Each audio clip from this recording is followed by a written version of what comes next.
यूट्यूबवर हजार रेसिपी असतील, पण रेसिपी ती खरी जी तुमच्या उपयोगाची असेल. कोल्हापुरी मिसळ म्हणजे फक्त रेसिपी नाही, तर ती एक शिस्त आहे. ही मिसळ टाकावी की नाही याबद्दल मला मनात खूप शंका होती. कारण कोल्हापुरी मिसळ म्हणजे सगळ्यांसमोर स्वतःला जज करून घेणं.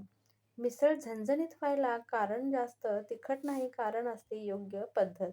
जी योग्य पद्धत वापरल्यामुळे तुमची मिसळ अजिबात पानसट होणार नाही. मी जी पद्धत वापरले मिसळ बनवण्यासाठी, ती जर पद्धत वापरून तुम्ही मिसळ बनवाल, तर तुमची मिसळ अगदी छान, झणझणीत आणि अजिबात पानसट होणार नाही.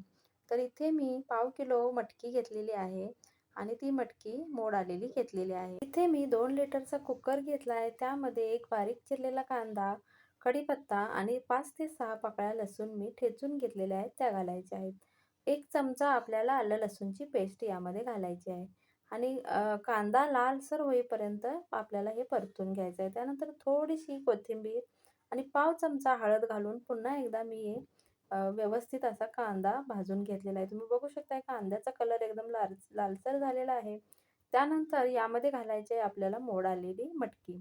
तर मोड आलेली मटकी यामध्ये घालून आपल्याला परतून घ्यायची आहे. 2 मिनिटं अशा पद्धतीनं परतून घेतल्यानंतर ही जास्त शिजल्यानंतर एकदम अशी खळखळीत होत नाही. व्हिडिओ शेवटपर्यंत नक्की बघा आणि व्हिडिओ जर आवडला तर व्हिडिओला एक लाईक आणि चॅनलला सबस्क्राईब नक्की करा. एक नंबरची टिप म्हणजे मटकी आपण तेलात परतून घेतल्यामुळे अगदी खळखळीत म्हणजे झुणक्यासारखी ती शिजत नाही. बरोबर कुकरला 2 शिट्ट्या काढून घ्यायच्या आहेत आणि कुकरला साईडला ठेवून द्यायचा आहे. आता इथे आपण मसाला करून घेऊ. सगळ्यात महत्त्वाचा मसाला आहे. तर इथे आपण सुकं खोबरं वापरलेलं आहे. तीळ वापरलेले आहेत 2 चमचे, 1 चमचा जिरे वापरलेले आहेत, 1 चमचा धने वापरलेले आहेत आणि 2 वेलची वापरलेले आहेत. जावित्री, दालचिनी, काळी मिरी आणि लवंगा. मी थोडं-थोडं साहित्य घेतलेलं आहे. 2 लवंगा आणि 2 काळ्या मिरी घेतलेल्या आहेत. कारण आमचा जो लाल तिखटचा मसाला असतो आम्ही वर्षभरासाठी बनवतो, त्यामध्ये हे सर्व तिखट मिसळलेले असते. मग जास्त तिखट होण्याची शक्यता असते म्हणून मी इथे थोडं कमी वापरलं आहे. आता इथे 2 नंबरची टिप अशी आहे, की मसाला तुम्हाला बारीक गॅसवरती छान असा परतून घ्यायचा आहे. तर तुम्ही खोबऱ्याचा कलर बघू शकता. अगदी लालसर असा कलर खोबऱ्याचा झालेला आहे आणि मसाला चांगला तीळ वगैरे चटचट होईपर्यंत मी भाजून घेतलेले आहेत.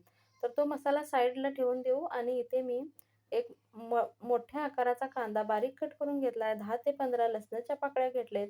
1 इंच आल्याचा तुकडा घेतला आणि हे सगळं चांगलं व्यवस्थित भाजल्यानंतर कांदा लालसर झाल्यानंतर शेवटला मी याच्यामध्ये 2 टोमॅटो ॲड केलेले आहेत. तर अशा पद्धतीनं ही भाजणी करणं खूप महत्त्वाची आहे. हा भाजलेला सर्व मसाला मी बारीक करून घेतला आहे, कारण या ओल्या साहित्याबरोबर तो व्यवस्थित बारीक होणार नाही म्हणून.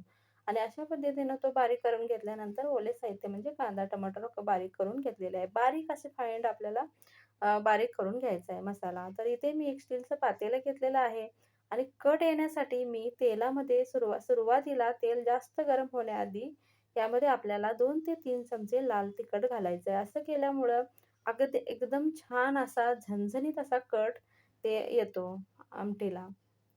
तर अशा पद्धतीनं तेलातच चटणी जास्त तेल गरम न करता टाकायची आहे आणि त्यानंतर आपल्याला मसाला टाकायचा आहे. आता इथे मी 1 चमचा काश्मीरी लाल तिखट वापरलेला आहे, कारण थोडासा कलर याला चांगला यावा म्हणून. तर अशा पद्धतीनं तेल बाहेर सुटेपर्यंत आपल्याला हा मसाला परतून घ्यायचा आहे एक 10-15 मिनिटांसाठी. तुम्ही बघू शकताय तेल अगदी मसाला सोडत आहे. अशा पद्धतीनं आपल्याला मसाला परतून घ्यायचा आहे. आता यामध्ये आपण जी कुकरला लावलेली मटकी होती, ती यामध्ये घालणार आहोत. तर 1 तांब्या पाणी घातलेलं होतं आणि मला ही भरून करायची आहे म्हणून मी थोडंसं कुकरमध्ये अजून अर्धा तांब्या पाणी घालून यामध्ये घालणार आहे. तर मटकी आपली ऑलरेडी शिजलेली आहे. त्यामुळे 1-2 उकळी आली की आपल्याला याला बंद करायचं आहे आणि वरून आपल्याला याच्या कोथिंबीर घालायची आहे आणि मग ती सर्व्ह करायची आहे. तर एवढी मिसळ 5 ते 6 लोकांसाठी आरामात पुरी होते.